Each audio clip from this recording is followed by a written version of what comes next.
In challenging light situations, in low light conditions, which one is better, the Canon R8 or the Sony ZV-E1?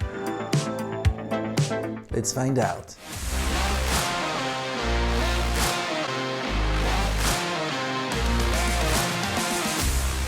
Minasan konnichiwa. I'm sorry, I'm studying Japanese and I got confused. Alright, let's start over again. What's up everybody, Dan Frullani here. Welcome back to a new video. So, which one is the best camera for low light conditions? Which one performs better at high ISO values? Honestly, I would say the Osmo Pocket 3. It's just fantastic in any situation. The Osmo Pocket 3 is doing some awesome job.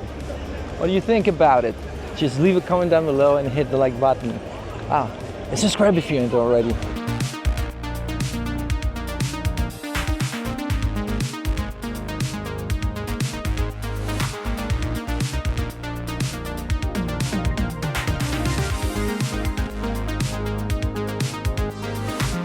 But we can't use different lenses on the Osmo Pocket 3. We're stuck with a 20 or 15 if we use the tiny piece of glass that functions as a lens on it and that distorts so much the image. We can't use different lenses. And it's not always ideal to shoot so wide. In the last video, I showed you the Canon R8 in low light conditions, very bad light conditions. The place was so dim and so poorly lighted. This is what it actually looked like in person.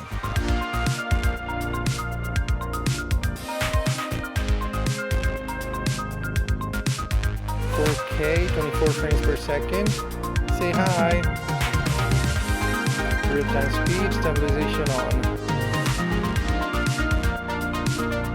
And yes, the Canon R8 performed beautifully. But in this video today, I'm gonna compare the Canon R8 and the Sony ZV-E1 in the same scenario, with the same light, in the same street at night. Some of my favorite lenses to shoot not so wide are the 35mm and 50 or 55mm. So with the Canon R8, I use the RF 35mm f1.8, and with the Sony ZV-E1, I use the Sony Zeiss 55mm same aperture f1.8. So these are the results I got with the Canon R8.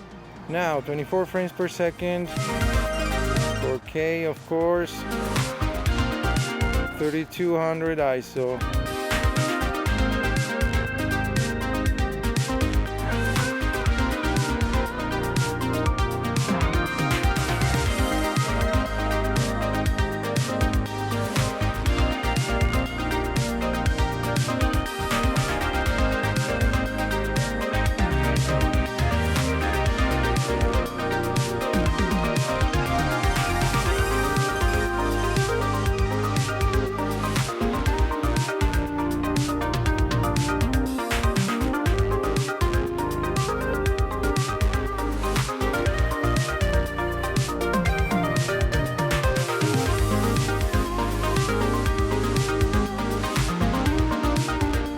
Pretty good, isn't it? Now, the Sony ZV-E1.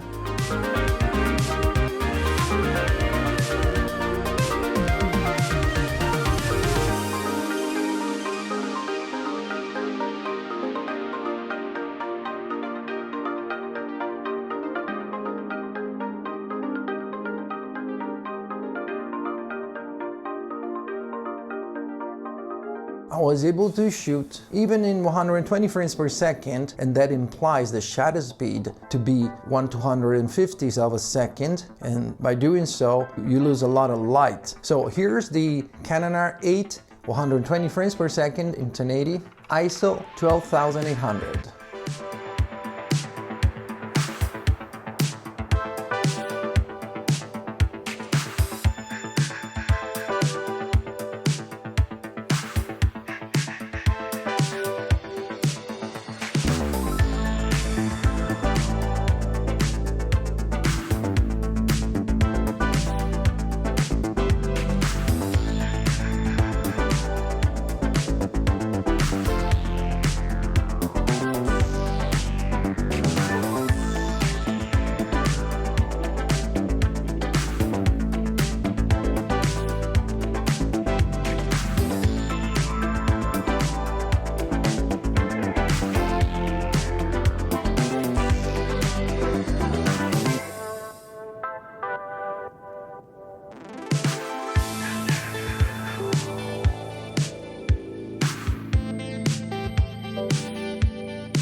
now the Sony ZV-E1 ISO 12800.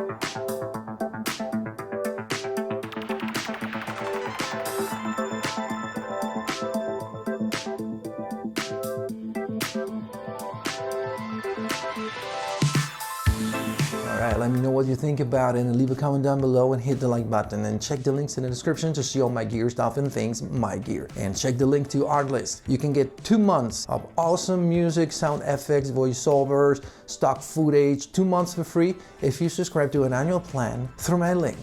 So what can we say? On one side, the Canon R8 performs pretty well. I mean, it's not bad at all. At 3200 ISO, it's just fantastic. But already at 6400 ISO, we start to get some digital noise. And I think in 120 frames per second, the digital noise is pretty bad. Yes, we can fix it in post with a denoise, but for what concerns the results, straight out of camera, the Sony ZV-E1 is a beast. Also, because of its dual ISO, it already performs pretty well at ISO 640, at ISO 3200, 6400, but then, since it has 2 native basic ISOs, 640 and 12800, at 12800 the image cleans up so much, and it's even better than when shooting 6400.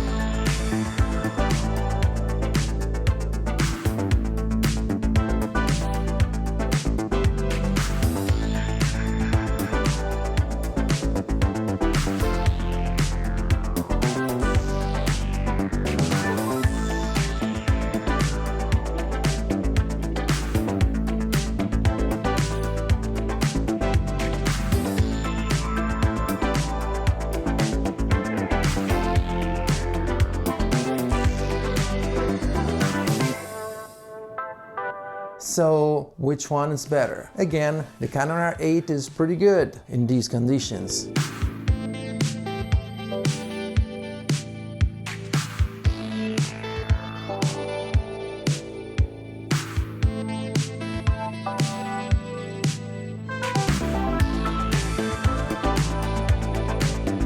But I would try to avoid shooting at 12,800 ISO, while with the Sony ZV-E1 I recommend shooting at 12,800 ISO.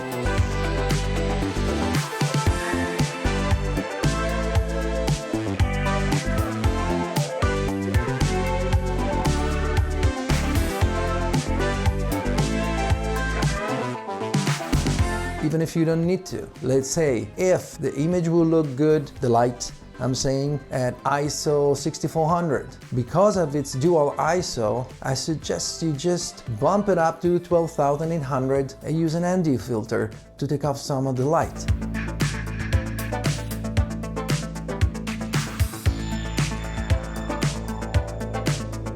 And trust me, the results will be incredible.